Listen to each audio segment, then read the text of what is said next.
Hey everybody, welcome back to the channel. Today we are doing something potentially stupid. Several years ago, I started this process of building my own homemade MREs. And when I started out, I was just going to the store and buying items and putting them into a bag. And for the videos, I would just show what all was in the bag and then I would seal them up and put them away. It was only about a year and a half ago or so that I started trying this idea of consuming the items and then reviewing what I've found. But in that process, I made a few homemade MREs that I just kind of stuck aside.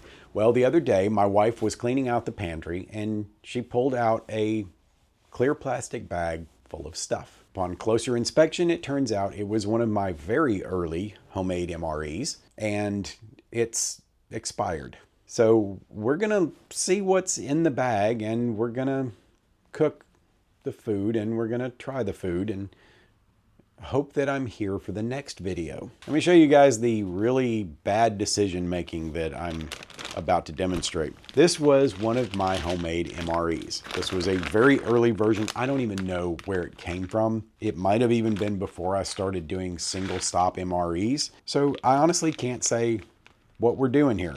But in the process of doing this, I also want to have a discussion about food safety and food expiration, which is going to be an interesting topic because this used to be vacuum sealed. I don't know what happened.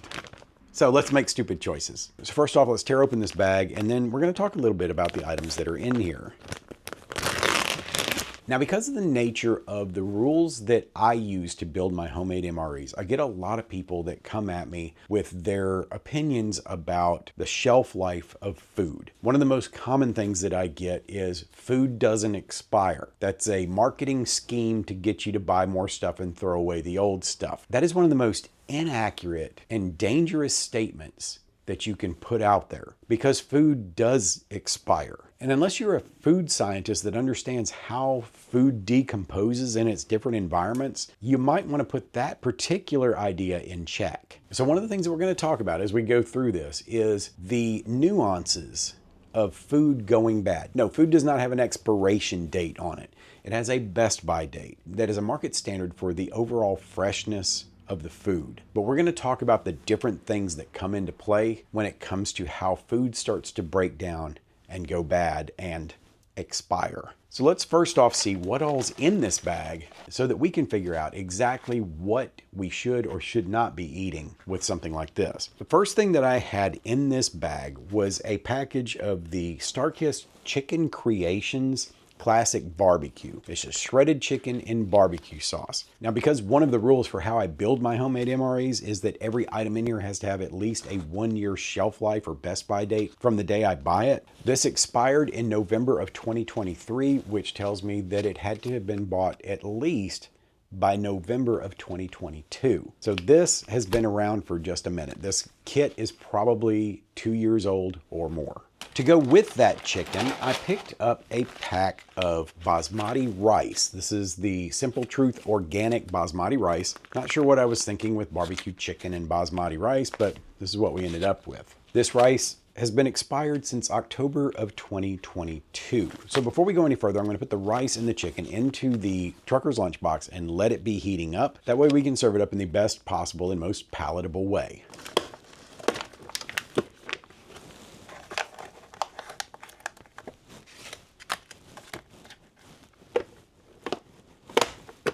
I get questions a lot of times about how long it takes for the trucker's lunchbox to heat up our food. And honestly, I usually am running my mouth so much that I don't really focus on it. So I'm going to set my stopwatch right there. Let's get it going so we can see how long this is going to be cooking. And now let's get back in here and see what else is in this bag. So we have a walking around snack in here, and for that I bought a pouch of this unsweetened applesauce. This one expired in July of 2022. Now this pouch feels a little, what's the word I'm looking for? Under pressure. And I'm a little concerned about what's in there because I don't remember this being quite so filled out when I put it in there. Usually these things have a little bit of play in them and this one feels a little swollen. So I'm a little concerned about that. Let's set this aside and see what else we got in here. For our dessert, I bought a pack of Nerds candy. These little movie style packs usually have a good long shelf life on them. And I'm honestly not too worried about the Nerds expiring and going bad. I'm more worried about them going stale than anything. This expired in March of 2023, but at least it's still freely moving around in here. It hasn't gotten to the point where everything's just kind of becoming a clump. So at least there'll be something that should be edible in here. And last but not least, we have our beverage. And for whatever reason, I put 2 packs of drink in here. And this is the Zero Sugar Kool-Aid on the Go Cherry Kool-Aid. And these little packs expired in December of 2022. So this is giving us a better idea of about the time range when I would have bought this meal, but everything in here is expired. So the first thing we want to do before we go any further is we're going to make up our drink. I'm going to use both of these packs. I think I've got plenty of water in my Redneck crystal glass. So we're going to dump this in here and get our beverage ready. So let's stir this up with our wooden spork. Let's set this aside. And while we're letting that entree heat up, and we're going to start trying some of these other items, but I do want to kick off the conversation about food expiration or best by dates or whatever you want to call them. The reason that I argue with the concept of people coming in and saying that the best by date on the package is an industry scam is that food, like anything else, is going to decompose over time. The factors that come into play that determine when that happens are varied. One of them being the type of contents that's in the package. If it's something with a high acidic content, it's going to start to deteriorate quicker than something with a low acidic content. For example, canned tomatoes, because of the high acid, are going to start working against the container that they're in. Anything that has meat fats in it is going to start to go bad quicker. One of the reasons why commercial beef jerky doesn't have a better shelf life than it does is that it has fat in it, and that fat is going to start to go rancid, and it's going to start to make the jerky go bad. Not to mention the fact that commercially available jerky is not as dry as the things that people would make for themselves. It's designed to stay moist and tasty. It has to have some moisture in it for it to be as tender as it is coming off the rack. So you can buy beef jerky thinking I'm buying something that's long-term storable food, only to find out that it's really not designed for that. Unless you're making jerky under the right conditions to make it a long-term storable food, and then you're vacuum sealing that, it's not something that you can put in a cabinet and hope that 3 years down the line it's going to be perfectly edible. It just doesn't work like that. One of the issues that you run into, one of the main factors that determines how long shelf-stable food is going to be good for, is the packaging. If it is in a package that has a window in it, then you have light coming in there and it is already starting to break down the items that are inside that pouch. The sleeves of cheese crackers, they not only have light coming through, but it also has a very cheap and porous plastic on it that does not have adequate seals on it. So those things are going to break down super fast, which is why you never see me including them in my MREs. They're just not made to last. They're made for quick purchase and quick use. And on many occasions, I have had those little packages of cheese crackers that are already bad before they even expire. Where a lot of people mess up is the information about the longevity of stored food is usually applied to canned goods. If you have canned goods that don't have a high acidic content, are not full of fatty meat products, those things can possibly be good for decades, but you have to know what's in that can to be able to make that determination. And even then, after a while, you have to realize the possibility that the seals have gone bad. And eating anything out of a can that's been sitting for more than 10 years is a little irresponsible if you haven't done a little bit of homework first. All of these little pre-cooked meals that come in pouches, those are going to be questionable once you go past that best by date. And the reason for that is they were never intended to be long-term storage food. They were intended to be eaten by that date. So anything after that date, the first thing that's going to happen is you're going to lose quality. The taste may be a little off, or the contents may be a little dry, or they may just not taste right. The other factor too is the storage conditions. If you can't say how that food's been stored, then you run a risk of something being wrong with it. And it may just be that it was subjected to heat, and that heat caused breakdown of the seals, and of the contents inside. So please don't be irresponsible when it comes to the idea of best by dates and expiration dates on foods. They are there as a guide more than anything, but once you go beyond that, the manufacturer cannot ensure that the contents are still going to be edible. Speaking of edible, I've already said this one concerns me a little bit. I don't know how much of this I'm going to try to consume. I am going to try it though and see if it tastes off or weird. But let's give our walking around snack, our unsweetened applesauce, a try. Let's pop it open and see, for starters, if we're going to get hit with any kind of an awful reeky smell or anything. It doesn't smell bad. It smells fine. Let's get a little out here on a spoon. It smells okay, but let's give it a taste. It's a little more tart than I expected it to be. It's an organic applesauce. It's unsweetened, so maybe it's supposed to taste like that. I mean, honestly, if that's what it's supposed to taste like, it's a little off-putting. It's not the best applesauce I've ever had. It's not terrible, and it doesn't taste like it's gone off or anything. So, I mean, I think it's probably fine. The pouch itself may be this tight on the product just because it may be packed that way. All right, let's give our 2-year outdated Kool-Aid a try and see if it's impacted that at all. It still smells just like good old red cherry Kool-Aid.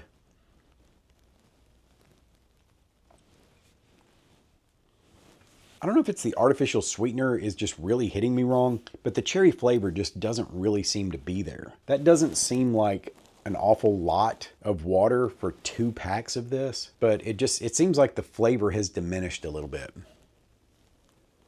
It's definitely got a more tart flavor to it, but it's hard to say if that's just the nature of the product or if maybe that's what happens after Kool-Aid goes out of date. But I mean, it tastes okay. It's not great. It's also completely artificially sweetened. You can buy Kool-Aid in packs that has sugar in it, and that's usually what I opt for. So maybe I'm just not liking the artificial sweetener that's in here. All right, we're 15 minutes in with our entree, but I'm gonna jump in and try these nerds before we break out our entree. I realize this is our dessert. I'm going out of order. I'm eating dessert before dinner. But hey, it's nerds. Those don't count, right? They still smell like brand new candy. There's nothing off about them so far. They're not stuck together. Everything appears to be exactly like it should be. Now with something like this, I'm not too worried about anything happening to this candy that would make it inedible over time. Even though it's packaged in that cardboard box, the way this candy is made, there's really nothing in this to go bad. Yeah, you might get bugs in it, you might get mice that come after it, but the candy itself doesn't really have anything that should cause you any ill health effects other than the fact that it's just pure sugar. So let's give that a try. Those have held up really well. They're a little chewier than they would be if they were very fresh, but they don't taste bad at all. There is nothing wrong with these outdated nerds. I should know because I'm an outdated nerd. Maybe I'll just stick with the nerds and forget about the rest of this. How about we do that? See y'all later. Bye. No, I'm just kidding. We're gonna do this. We are over 17 minutes in with this. So let's get our entree out and see if it's ready to eat. All right, so the rice feels adequately warm to use. So let's open this up and see what we've got. You see in the bottom, you've got this clear window that shows you the rice. And this is where you're going to lose a certain amount of the longevity with this product, is it has a clear window in it. So if there's any way at all for light to get in there, that's gonna start breaking things down. Light, oxygen, and bacteria are your biggest enemies when it comes to food. With the pre-cooked rice, there is moisture that's in this, and that is one of the things that's really going to work against you when it comes to any longevity with this product. Having that little window in the bottom, having this rice be somewhat wet, those are the things that are going to create problems for you. It smells normal. There's nothing weird smelling or gross smelling about the rice. It seems that the package is held up well and protected the contents. Let's get a bite of this and then give it a taste and see if there's anything off with that.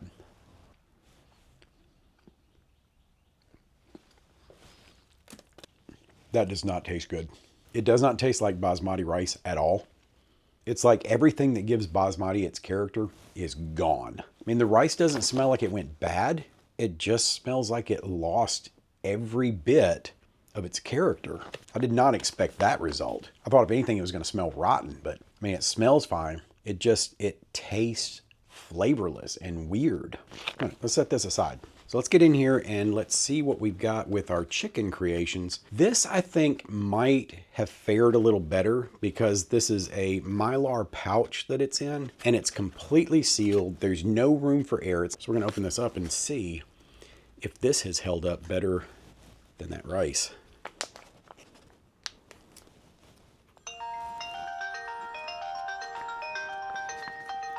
A second.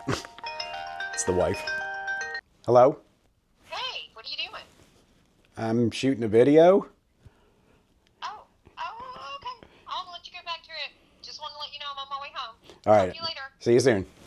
Bye. Bye. Well, that's an interesting way to segue into this. This watch that I've been wearing, this is a watch that was sent to me by a company called Kospet. They make these amazing budget-friendly smartwatches. This thing is every bit comparable to most of the major brand smartwatches that are out there for a minuscule fraction of the cost. As you see, I can take phone calls on this. I can get texts on it. It will monitor my sleep. It'll monitor my steps. It'll allow me to play music. It just links directly to my phone, and then all of my calls come in and I have the option of answering on this. So if I'm out riding the bike, I don't have to dig my phone out in order to answer it. I can just answer it on my watch. This is one of the most budget-friendly smartwatches you're gonna find out there. I've been testing this out for over a month now. They sent it to me and I wasn't allowed to say anything on the air because it was not released to the public yet. So I've gotten to be on the front end of trying out this watch. This is the Kospet Tank, and you can see on the face all the different functions that it's got available to you. You can customize the face any way you want it. I'm getting to the point where my eyes are going out on me and I have to put my glasses on a lot of times to look at a regular watch and see what time it is. So I was able to choose a face that allowed me to see the time without having to go to all that trouble. I've really been enjoying testing this watch out, and if you're curious about it, there's going to be a link in the description box below that will also have a discount code so you can go see how much this watch is with my discount. And I will tell you this, you'll be surprised when you see the pricing. Kospet's goal is to make amazing smartwatches for right around $100. I've been wanting to get one of those other fruit watches for a while now, and I just can't bring myself to spring for the money. So this thing has been a lot of fun testing it out. There are so many things I could tell you about this thing, and I have forgotten most of it, but I will say that it's water resistant, so you don't have to take it off every time you wash your hands. It does almost everything that other smartwatches will do, and I'm still trying to figure out what the difference is and what it can't do compared to what the others can. I've had fitness watches that I have paid a lot more money for that don't have the functionality of this watch. So go check it out, Kospet Tank. All right, so let's get back to this, and I wonder if my heart rate is going up as I do this. Yep, it is. It does not smell like barbecue. This one kind of concerns me a little now. Now that I've gotten in here, before I was kind of, nonchalant about it. Now I'm starting to get a little nervous. So the thing we have to keep in mind with stuff like this is that it's no fault of the manufacturer if these foods are not good beyond their expiration date. That's not what they're making. They didn't design it to do that. They designed it to be fresh and tasty for a period of time, and then after that, you're on your own. I can't get beyond how this does not smell like barbecue sauce, and because I haven't tried that particular kind, I don't know if it's supposed to smell like this or if there's something just not right. It tastes fine. It tastes okay. It doesn't taste off. It doesn't taste like there's anything wrong with it. It hasn't really, as far as I can determine, lost any flavor. I would expect that I would smell barbecue sauce, and it smells a lot more like packaged chicken than barbecue. Let's try another bite of that. All right, I'm not going to eat a ton of this because I don't know that I can trust it. But I'm gonna do this because this is what was intended. Let's mix a little bit of this in here. Let's get us a bite as I had intended it to be. All right. Here we go. I'm telling you, the rice is so off tasting and so just, it tastes stale. The texture is as it should be. The taste, though, is stale. And it's unpleasant. It's not what I expected. I expected it to be probably at least edible. I didn't expect it to lose that much flavor. And for basmati to not have a flavor on its own is just bizarre. Let me get some more of these. I need something to cleanse that palate. That's much better. If you're enjoying this content, please give the video a thumbs up. Also, subscribe to the channel if you haven't already. Don't forget to hit that notification bell so you can be made aware of all upcoming videos. And leave a comment and tell me if you were surprised by anything that you saw in this video. All right, so that's it for my extremely bad decision to try this expired homemade MRE that my wife found in the back of the pantry. Probably should have just steered away from this when I saw that the vacuum seal on the bag was gone, but I figured I'd give it a try for your entertainment. And now I'm going to check in with future me to see if I'm still alive. Oh, hey, it's over 24 hours later and I'm still alive for now. Everything went okay, didn't get sick at all. Thank goodness. Please understand that I'm not encouraging anybody to go out and eat expired foods. Do some homework, learn a little bit about food safety, learn a little bit about the preservation process, what can hurt you, and what's probably pretty safe. It only takes one time getting severe food poisoning before people start learning lessons about how to handle food properly. But regardless, I survived, I'm still here, and next week I'll be bringing you another video. Until that time comes around, prepare for the world that you live in, not the one you wish existed. We'll see you around.